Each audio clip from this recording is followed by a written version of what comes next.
We are one of the very few companies in Saudi Arabia that are actually deliver property and facility management services. Property management, usually in very simple words, property management is the center that brings money to the landlord or to the owner of a facility. So we provide property management service. So we try always providing property management services that increase the revenue, increase the money, that is the income of the landlord or the owner of the facility.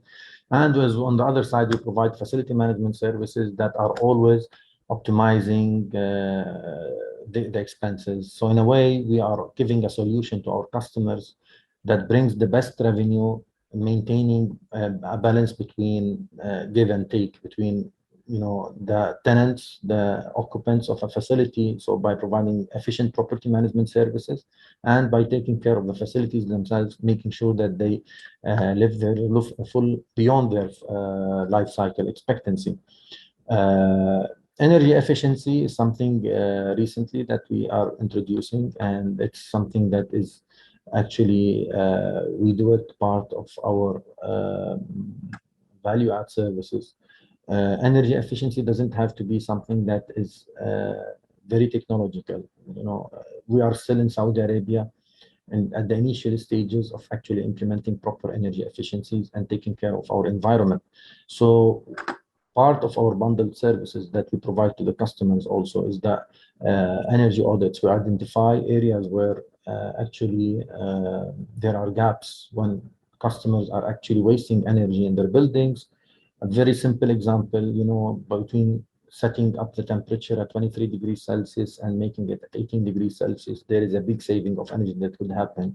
Many customers, specifically in Saudi Arabia, when energy used to be very cheap, they were not aware of this.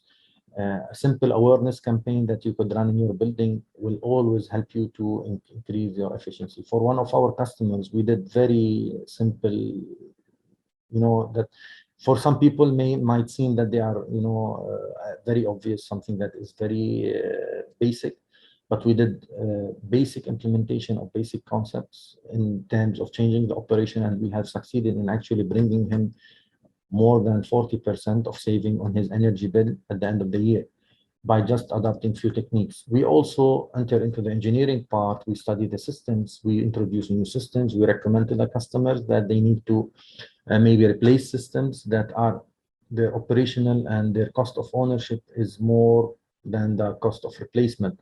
So we always do the kind of asset management when we always provide reports to our customers, showing them their assets, how much they are costing them, and then total cost of ownership compared to the cost of purchase of new asset and replacement of the assets. So we, as I said, in order to actually implement, these are concepts that many facility management companies have. They talk about, they want to implement, but in order to implement this, you need to always think that your customer is your partner. Your customer is someone that is actually struggling with his business and he wants to bring efficiency to his business. He wants to reduce his costs.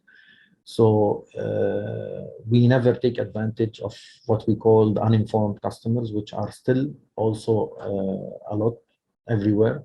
You go to an uninformed customer, you convince us of a concept that he doesn't need, you make him pay a lot of money that actually doesn't return back to him in an efficient or effective way. So in facility management being a service business, so we are not selling products, we are selling virtual things, we are selling a service. It's very easy to actually fall in the trap that you could manipulate with your customers, or your customers could even manipulate with you, take advantage of your customers, or your customers could also take advantage of you. We are always, being also a new company, our staff are always, most of them are young people, dynamic people.